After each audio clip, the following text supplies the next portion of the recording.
69,000 के मेरे सभी साथियों को मेरा नमस्कार। मैं शिखा पाल। आप सभी के मन में कई प्रश्न उठ रहे थे कि कल हमारी मीटिंग जो है राजभर जी से हुई, तो उन्होंने क्या बोला, क्या चीज़ें कही हम लोगों के बारे में। तो आप सभी को बता दें, सबसे पहले एक बहुत जो बात हमारे तक पहुंच रही है लोगों के माध्यम से कि शिखा दीदी अकेली चली जाती हैं, किसी को बताती नहीं हैं। तो मैं आप सभी को एक सूचना देना चाहती हूँ कि अगर आप लोगों ने मुझे प्रतिनिधि चुना है, लखनऊ में मेरी उपस्थिति रहती है, मैं लखनऊ में रहती हूँ, तो मुझे ये नहीं कि वहाँ पे कभी भी वहाँ से मुझे फ़ोन आता है कि इस समय आप आ जाइए।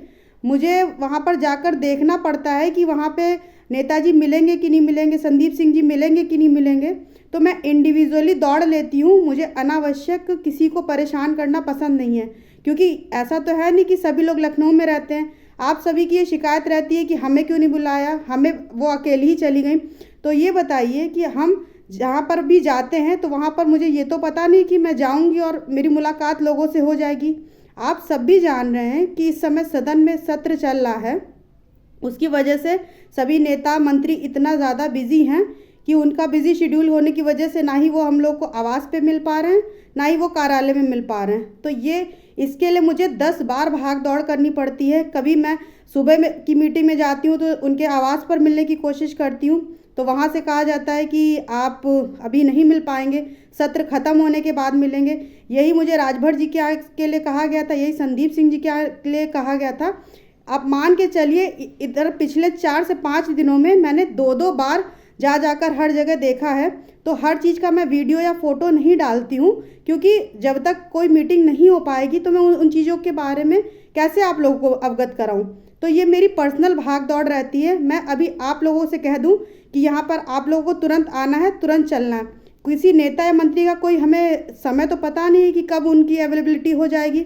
ये तो मुझे स्वयं के प्रयास से जाकर देखना पड़ता है कि वो कब मौजूद हैं। अगर वो एट ए टाइम मुझे मिल जाते हैं, आपको मैं बता दूं, मंत्री जी क्या, मैं लगभग 4 से 5 बार गई, एक बार भी उनसे मुलाकात नहीं हो पाई।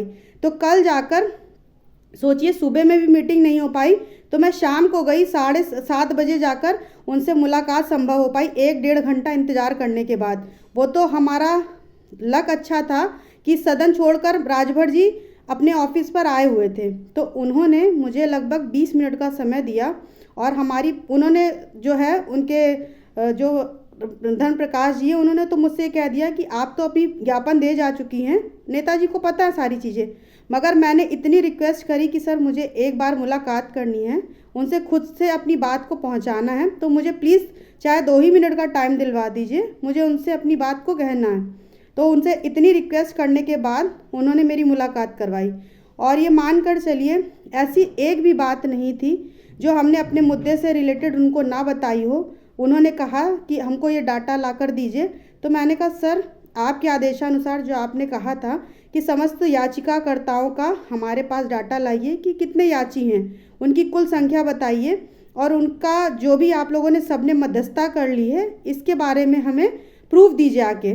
तो ये मानकर चलिए कि हमारे द्वारा जब मीडिएशन के लिए मीटिंग हुई थी, चाहे वो विजय यादव जी के साथ हो, चाहे भास्कर जी के साथ हो, चाहे और बच्चे जो भी पीड़ित पक्षकार हैं जो वहाँ पर आके जीपीओ पार्क में, नितेश सिंह हो, चाहे आपके आशुतोष दुबे जी हों, अरविंद हो, जो भी मेरे साथ आए, डिसूजा भैया, जो भी आए हमारे साथ, जितने भी साथी थे, उन सभी के बारे में मैंने बताया, मैंने फ़ोटो दिखाया कि सर देखिए, चाहे वो जनरल पक्ष का बच्चा हो, चाहे वो आरक्षित वर्ग के बच्चे हो जो इको गार्डन में 6800 का धरना दे रहे हैं, तो वो सभी आपस में सहमति बना चुके हैं, सामंजस्य स्थापित कर चुके हैं।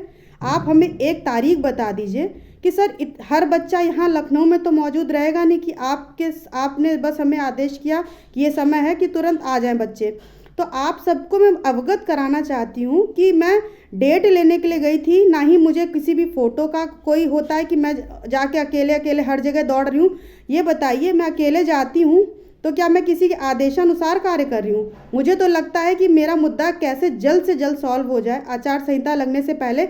उसके लिए मुझे जितनी भाग दौड़ करनी पड़े, डेली मुझे जाना पड़े, जब तक हमारा ज्ञापन सभी लोगों तक नहीं पहुँच पाएगा, चाहे वो संदीप सिंह जी हों, चाहे वो कोई भी मंत्री हों, चाहे मुख्यमंत्री जी तक तो इतनी पहुँच आसान नहीं है कि हम अपनी बात स्वयं वहाँ पहुँचा सकते हैं। तो इसके लिए मुझे भाग दौड़ अकेली ही करनी पड़े तो उसके लिए मैं तत्पर रहती हूँ। और मान के चलिए कि आप शायद आप सबको अवगत हो या ना हो, इसके लिए मुझे कोई सैलरी नहीं मिलती है। मैं खुद का अपना किराया भाड़ा लगा कर फूंक के जाती हूँ।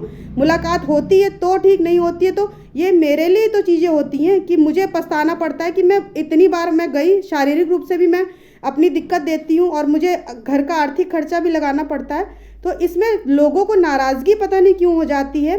वो इस चीज़ की मेरी सराहना करने के बजाय कि हाँ चलो दीदी लखनऊ में है हमारे, जब आपने प्रतिनिधि चुन लिया है तो आपको किस चीज़ की शक शुबा रहती है कि हाँ वो अकेली क्यों जाती है। इसमें पता नहीं क्यों लोगों को बहुत ज़्यादा दिक्कत है। जब आपका मुद्दा पहुंचने से मतलब है कि आप अभी मैं सबको बुला के बैठा लूँ, ना मुलाकात हो पाए लोगों से, तो आप लोग क्या करेंगे। तो इस फिर भी हमको ही गालियाँ पड़ेंगी कि हाँ उन्होंने हमको बुला लिया है और यहाँ पर हमारा हर्जा खर्चा हो रहा है। तो मुझे तो समझ ही में नहीं आता है कि इतनी बाधाएं क्यों उत्पन्न होती हैं। आप लोग चीज़ों को प्रेज़ करने की बजाय कि हाँ कि चलिए हमने सही प्रतिनिधि को चुना है जो पूरी ईमानदारी से कार्य कर रहा है। किसी को किसी चीज़ में दिक्कत होती है, ज्ञापन में किसी चीज़ को पॉइंट होती, तो आप स्वयं भी तो मुझे फ़ोन कर सकते हैं। क्या मैं सबसे एक एक कैंडिडेट से 88 याचिकाकर्ताओं से मुझे ही मीडिएशन सारी मतलब प्रॉब्लम है कि मैं ही सबको कॉल कर करके इंडिविजुअल हर चीज़ की नोटिस करूं? क्या लोग मुझे खुद से कॉल करके कोई अगर समस्या आती है, आपको जो भी प्रॉब्लम है आप मुझसे डायरेक्टली बोलिए ना। आप लोगों के माध्यम से इधर से उधर से फ़ोन करवा के मतलब एक बंदा लगातार प्रयासरत है, कार्य कर रहा है, आप उसकी सराहना के बजाय उसमें 10 पेज लगाते हैं। एक महिला के बारे में कभी आप भी सोच लिया करिए कि वो किस तरीके से इन चीज़ों को मैनेज करती होगी कि घर का काम भी समेटना है, घर के लोगों को भी देखना है, अपना खुद का हम खर्च भी लगा रहे हैं, भाग दौड़ कर रहे हैं, तबीयत सही रहे तबीयत ना सही रहे। अब मैं हर चीज़ तो सोशल मीडिया पे बता नहीं सकती हूँ कि मुझे शारीरिक रूप से क्या क्या प्रॉब्लम्स हैं। तो आप लोग प्लीज़ किसी की इतनी टांग मत खींचा करिए कि लोगों को कार्य ना करने दिया जाए। तो एलिगेशन लगाने से पहले सोच लिया करिए कि हमको क्या मुद्दा है। हमारा मेन मकसद है अपने मुद्दे को सभी तक पहुंचाना और इस चीज़ का कार्य को परिणत होने देना, ना कि चीज़ों को बहुत ज़्यादा कॉम्प्लिकेटेड करने की। तो मैं ये सभी से कहना चाहती हूँ, राजभर जी ने मुझे पूरा अपना शेड्यूल गिना दिया कि 29 तारीख तक वो कितना बिजी हैं, फिर भी मैं 20 मिनट वहाँ खड़ी रही। मैंने अपनी एक एक बात उनको अच्छे से समझा दी कि सर ये याचिका इतने याचिका करता है, ये हमारी पूरी लिस्ट आपके सामने याचियों की है। अब आप बताइए कि आगे की प्रक्रिया क्या करनी है, कब लोगों को बुलाना है। क्योंकि उन्होंने कहा मैं तो डॉक्टर हूँ, आप निरोगी, आप तो रोगी हैं, आप तो चाहेंगे इमीडिएटली आपका कार्य हो जाए। जो जो उनके वर्ड्स में एज इट इज़ वही बता रही हूँ। तो आपको तो लगता है बहुत आसान है, तुरंत कार्य हो जाए, ऐसा नहीं है। जब 88 याचिकाकर्ता जो भी आएंगे सामने, मुझे उन्हें टाइम देना पड़ेगा, मुझे उनकी भी बात सुननी है, मुझे भी उनसे कुछ कहना रहेगा। तो उसके लिए एक प्रॉपर टाइम लगता है, ऐसी चीज़ें नहीं हो जाती हैं। और उन्होंने ये भी कहा कि हम खुद से संदीप सिंह जी से बात करेंगे। इससे बड़ी बात क्या होगी, हम लोग दौड़ रहे हैं हर चीज़ के लिए। तो हमने उनको बताया कि संदीप सिंह जी द्वारा सारा मुद्दा हमारा जो सदन में उठाया गया है। तो उन्होंने कहा ठीक है, हम उनसे भी बात करेंगे कि अगर उन्होंने ये बात करी है तो उस चीज़ को सॉल्व भी करवाया जाए किसी भी तरीके से। तो उन्होंने यही बोला है कि अभी शायद उनको जो भी है चीज़ें अभी हम उतना नहीं आपको डिस्कस करके बता सकते हैं। उनका कुछ पर्सनल कार्य भी है, शायद उनको कैबिनेट पद मिल सकता है उसमें भी। तो इस तरीके की चीज़ें चल रही हैं, ये अभी उतना हम डिस्क्लोज़ नहीं करना चाहेंगे। तो वो कह रहे थे एक हमको पद मिल जाएगा तो फिर आपका मुद्दा हम और स्ट्रांगली वो कर सकते हैं, आगे बढ़ा सकते हैं। तो हम लोगों ने उनको शुभकामनाएं भी दी कि सर ऐसा अगर हो जाता तो और अच्छी बात है, क्योंकि आप तो हमारे मुद्दे को भली भांति जान रहे हैं। आपको पद मिल जाएगा, कैबिनेट मंत्री कुछ बन जाएंगे, तो उससे तो हमारा और मैटर सॉल्व होने की संभावनाएं बढ़ जाएंगी। तो उन्होंने हमें आश्वस्त भी किया, बोला कि अच्छा ठीक है, इतना बिजी शेड्यूल। हमने कहा सर 1 तारीख दे दीजिए जिसमें हम सभी याचिकाकर्ताओं को बुला लें। तो उन्होंने ये बात बोली है कि हमें 4 से 5 दिन बाद आप कॉल कर लीजिएगा, एक बार हमसे पूछ लीजिएगा तारीख के बारे में, जिस दिन भी हम फ्री होंगे आपको टाइम दे देंगे। वो पहले तो सरासर कह दिए 29 तारीख तक हमारे पास कोई समय नहीं है। उन्होंने पूरा हमको अपना शेड्यूल बता दिया, गिनवा दिया मोबाइल से देखकर एक एक डेट के सहित। मगर हमने कहा सर इतना हम लोग के पास समय नहीं है, क्योंकि हम 3 साल से इसी चीज़ का दंश झेल रहे हैं, आचार संहिता लगने का, और हमारा मैटर आज भी सॉल्व नहीं हो पाया है। तो प्लीज़ सर हम लोगों को एक डेट जल्द से जल्द निर्धारित कर दीजिए कि उसमें सभी बच्चे आ जाएं और हमारा मुद्दा जल्द से जल्द सॉल्व हो सके। तो उन्होंने ये बोला कि ठीक है, आप 4 दिन बाद हमसे कांटेक्ट करिए, ऑफिस में पता कर लीजिएगा, हम आपको डेट दे देंगे, उसी दिन आप सारे बच्चों को बुला लीजिए।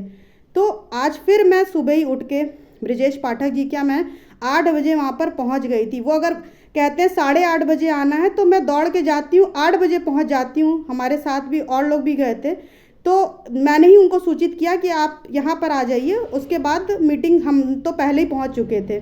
तो इस तरीके से जाकर वहाँ देखना पड़ता है। जब मुझे ये कंफर्मेशन हो जाता है कि चीज़ें सॉल्व हो सकती है, उसी जगह पे मैं लोगों को बुलाती हूँ। उस दिन तो कल तो मुझे कंफर्म नहीं था कि राजभर जी मुझे मिल ही जाएंगे, तो मैं सबको पहले से सूचित कर दूँ। और लखनऊ में ऐसा नहीं कि बहुत सारे हमारे साथी हैं कि तुरंत तत्काल प्रभाव से पहुँच जाएंगे। किसी का समय हमें कन्फर्म नहीं रहता है, वो तो खुद से देखना पड़ता है, जाकर चीज़ें देखनी पड़ती है, तब पता चलता है कि वहाँ पे मौजूदगी है लोगों की कि नहीं है। तो इसके लिए कई एफर्ट्स लगते हैं। तो लोगों की अगर आप प्रशंसा नहीं कर सकते हैं, कार्य के लिए सराहना नहीं कर सकते, तो प्लीज़ आलोचना भी मत करा करिए। और मैं अपना सारा कार्य जो है पूरी ईमानदारी से निभा रही हूँ। उसके बाद जब ब्रजेश पाठक जी के यहाँ से मुलाकात हो गई, दौड़ते हुए फिर संदीप सिंह जी के यहाँ गए। उसके बाद SCRT गए, वहाँ पर प्रताप सिंह बघेल जी से मीटिंग करने के लिए, वो भी आज सदन में आए हुए थे, बताया गया वहाँ पे। तो इस तरीके से जो हर संभव प्रयास हो पा रहा है हम करने के लिए तैयार हैं। वहाँ पर कंचन वर्मा जी से भी मिलने गए थे, DG मैम से, वो भी नहीं मिली, वो भी गई हुई थी। तो इस तरीके से जैसे जैसे हमारा मुद्दा सॉल्व हो सकता है उसके लिए हर संभव प्रयास किया जाएगा। तो आप लोग धैर्य बनाए रखिए और चीज़ों को आगे देखिए कि किस तरीके से चीज़ें हो पा रही हैं। जब आपको सूचित किया जाएगा लखनऊ आने के लिए, तो आप सभी की उपस्थिति मस्ट है। धन्यवाद।